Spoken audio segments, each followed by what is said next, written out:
What's up, Tailgaters? You're in the booth with Tailgate Nate today. Welcome to my channel and welcome to another Week 7 preview and prediction video, 2 of 2. Coming out for all you fine people today. We'll get 3 more up tomorrow. Again, it could be another upset-heavy week, and this one, well, ring the upset bells because the Colorado Buffaloes are 4-1. They're playing some solid football, and they get to host a ranked opponent in Boulder. The ranked opponent coming in, the Kansas State Wildcats. They've also started to pick up their pace and started to play some really good football in what should be a very interesting one under the lights, Big 12 after dark in Boulder, Colorado. This one has a very late kickoff start, and we'll tell you everything you need to know about the Wildcats and Buffaloes here in just a little bit. But as per usual, thank you for supporting me in any way that you choose to do so. If it's right here on YouTube and you're as big of a college football nerd as I am and you haven't hit the subscribe button yet, what are you doing? You might as well hit the subscribe button and ring the bell while you're here. And I would just like to say thank you for taking time out of, I'm sure, your busy day to watch this video. And if you'd like to support me otherwise on YouTube, you can like, you can comment, you can share, and anything else you do to interact with the channel all helps to support me. But if you want to follow me outside of YouTube and you want to look at some of the other things I do in the sports media world, go give me a follow on Twitter. It's at TailgateNate29. I post about, or I'm going to try now to post a little bit more about articles I write and games I call and things of that nature. So if you want to keep up with what else I have going on, please go give me a follow over on that platform. But without further ado, ladies and gentlemen, let us go ahead and dive on into this one from Boulder, Colorado. Against Kansas State, it's Colorado. Should be a fun one there from Boulder. Hey, how do we go ahead and do preview predictions here on the channel? Glad you asked. We're going to take a deep dive into the game and sort of talk about keys to the game when each team possesses the football. So we'll first talk about the Kansas State offense against this Colorado defense, and then we'll talk about the Buffalo offense against the Wildcat defense, go through sort of my final thoughts and how I think this game is going to play out, as well as a final score prediction for who comes out with the win in this late night Big 12 matchup. Are you ready? Good. Let's dive on into this one. Again, Wildcats, Buffaloes, it's time to dive on in. Again, as I just said there, we're going to start out with this Kansas State offense, who we've been saying all season long they needed more production from Avery Johnson. When was the production from Avery Johnson going to show up? And, well, a couple weeks ago against Oklahoma State, we started to see more out of what we thought Avery Johnson was going to look like this season. He had 259 yards, 3 touchdowns, and 1 pick. That's great. He has not been that good throughout the majority here of this season. He wasn't that great in the loss to BYU. He wasn't even that great in that game against the Arizona Wildcats either, just 156 yards and 2 touchdowns. Made some plays against Tulane earlier this season, but again, didn't even surpass 200 yards there in that game. That previous game a couple weeks ago against Kansas State is coming off of a bye, but a couple weeks ago against Oklahoma State, that was the Avery Johnson that we need to see. Now, otherwise for this Kansas State offense, DJ Giddens is that big-time playmaker, right? And he has been absolutely sensational for Kansas State so far this season. 7.3 yards per carry, 604 yards, just the lone 2 touchdowns, but you know that he's going to end up raising that total by season's end. And look, I've talked about Avery Johnson. Yes, you need more from him as a passer. As a runner, you've gotten some really good production from him, equaling DJ Giddens in yards per carry with that 7.3 number. Also has 2 rushing touchdowns on the year. Giddens just over 600 with 604. Johnson, in about half the attempts, has just a little over half the yards than what DJ Giddens has on the season. So, again, the math both equates out to 7.3 yards per carry for the 2 of them, but this is a run game for Kansas State that is the focal point of this offense. The Colorado rush defense has improved from last season, but I think DJ Giddens may be spoiling my prediction a little bit here. I know it's really early on in the video, just past the 4-minute mark here. I think DJ Giddens is going to have himself quite a day. I really do believe that.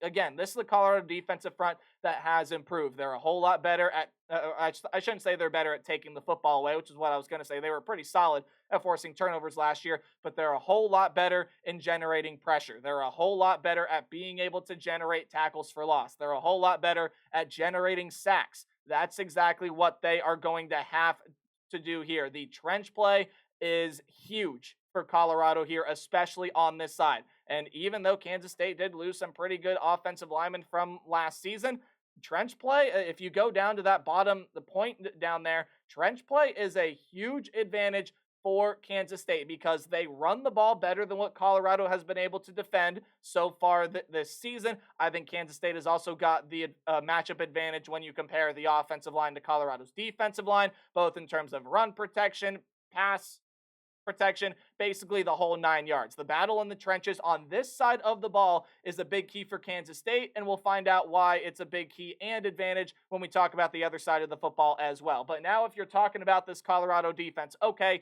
this is not a pass game that we necessarily should be too worried about, right? Colorado can throw a lot of things at being able to defend the run. The secondary still has not been great either. Now, we know Travis Hunter is going to end up making his plays. He's made some phenomenal plays this year, and that just speaks to how good of a player Travis Hunter has been so far this season. A big reason why Colorado is sitting at 4 wins right now. Now, this might very well be the best offensive test that Colorado has faced so far this season. UCF is not as good of an offense as we all thought they were going to be. North Dakota State, I mean, sure, that was a good test, but again, a team that runs the football a whole lot out of the FCS ranks.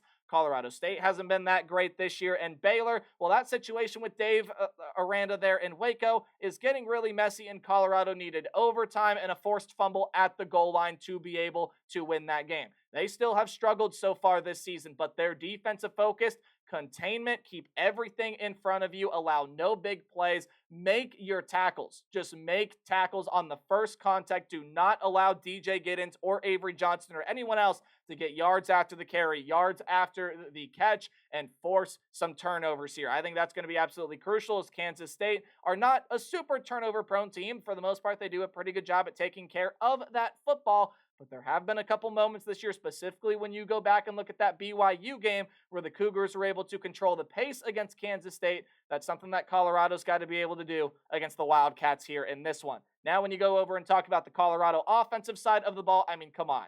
Is it really a big mystery what we are going to get? Colorado's a team that doesn't run the football very well, only 80.6 yards per game here for the Colorado rushing attack. And again, they've tried out a bunch of different guys, and just no one has really seemed to find that rhythm. Colorado's offensive line has also not improved really at all this season.